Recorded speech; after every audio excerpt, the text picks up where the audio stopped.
I believe that Christ is coming again, and the kingdom of God is going to triumph. Billy Graham started his ministry from a huge tent in Los Angeles during 1949, a religious revival targeted at youth that became so successful he extended it.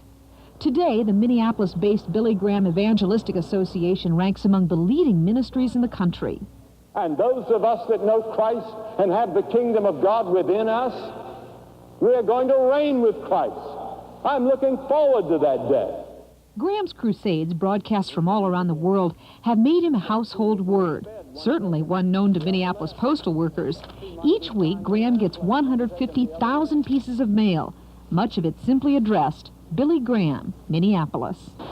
One U.S. pollster lists Graham as one of the most admired men in the world, recognition he humorously shrugged off at a recent news conference.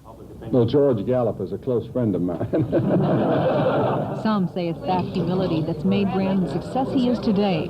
But despite his fame, Graham lives a modest lifestyle. He makes $59,000 a year, drives a 12-year-old Oldsmobile, and shuns designer clothing.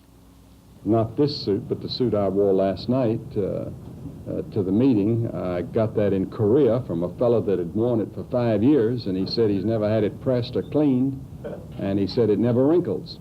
George Wilson joined Graham's ministry more than 40 years ago. He serves as executive vice president. Well, if a person's in the real estate business, location, location, location is the important thing to be successful. If you've got a building to sell, it's location. In this kind of an operation, I think it's integrity, integrity, integrity. To preserve that integrity, Graham's ministry files annual reports with the Securities and Exchange Commission and the IRS.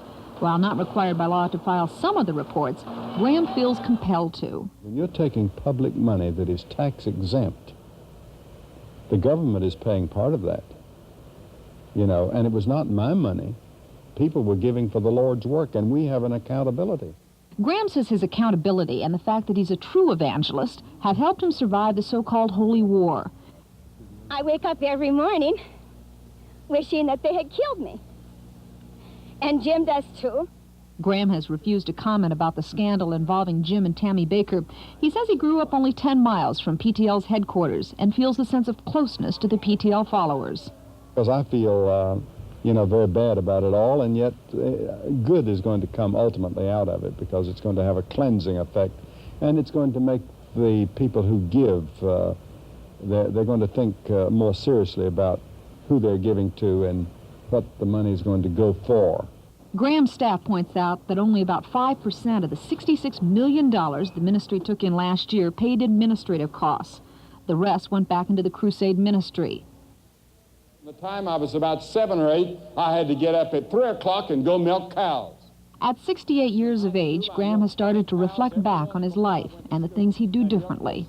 I would like to be the minister of a small church and be able to marry them and bury them and watch over them and let them watch over me. I think an evangelist who travels from place to place misses that. But as long as there's someone, somewhere in the world who has not heard Graham's message, he plans to continue his crusade.